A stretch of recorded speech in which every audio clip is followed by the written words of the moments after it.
Isa din to sa gustong luto ko sa gulay na to. Hi, madayaw na adlaw.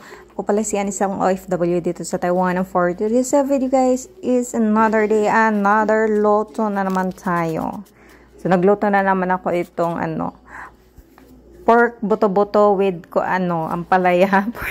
Ano bang pinagsasabi ko? Basta sinabaw na ampalaya, hinaluan ko lang siya ng buto-buto, walang ibang ingredients. Itong lang, ampalaya, ginger at buto-buto, tatlo lang talaga guys. Kasi mas feel ko lang yung tawag dito, yung plain lang, walang manghalo na mga nang preserve, ano pa bang ihalo diyan.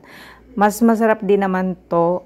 At kung magtanong kayo kung ano ba dito, mapait ba tong ampalaya na puti? Mapait din, pero feel ko mas mapait talaga yung green. Feel ko lang ha. Masarap to sinabaw guys na luto.